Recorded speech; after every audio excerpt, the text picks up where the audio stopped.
My name is Peter Rosset, and I'm a faculty member, a professor at el Colegio de la Frontera Sur, ECOSUR in Mexico.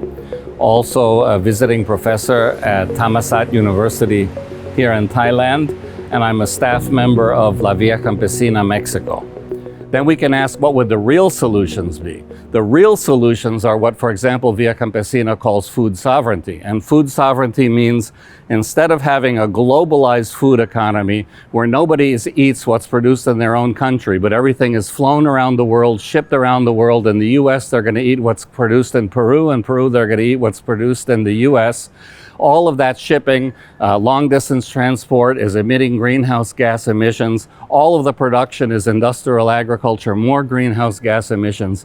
If instead we had a more localized food economy where people in Peru ate what Peruvian farmers produce, people in the US ate what US farmers produce, and around the world in that sense, then we would reduce drastically the amount of greenhouse gas emissions coming from the food system. And then if that food that they produce in their own country, instead of being produced by industrial monoculture by large national food companies, were produced by peasant and family farmers using agroecological production practices, then the actual emissions that come from the farming itself would be dramatically reduced, or even would be negative emissions, because agroecological farming actually it sequesters carbon from the atmosphere into the soil. So food sovereignty, which means respecting the right of rural people to their traditional livelihood, which is producing food for local populations, is also the way to address climate change.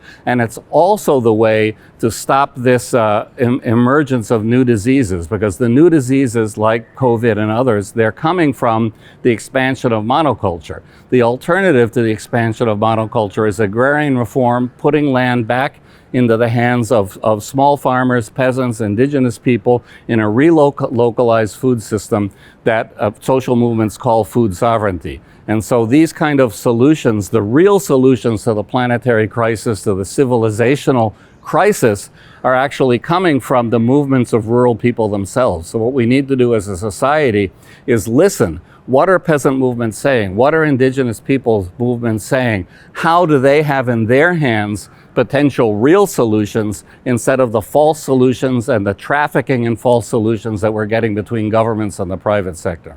If we're talking about the expansion of industrial monoculture under the control of giant agribusiness corporations, we're talking about politics also, because these companies become so powerful and so wealthy that they're more powerful than governments, and they basically buy government regulators, they buy politicians, they buy senators, they buy agriculture ministers around the country. And I can say absolutely for sure, as somebody who with Via Campesina has worked in dozens of countries around the world, that with very few exceptions, all of the ministries of agriculture, many of the ministries of the environment, many of the ministries of health, in those countries that have ministries related to the food supply, they're basically in the employ of these same companies. So these, by allowing monopoly and by allowing these corporate monopolies to become so large and global, then they become impossible to control.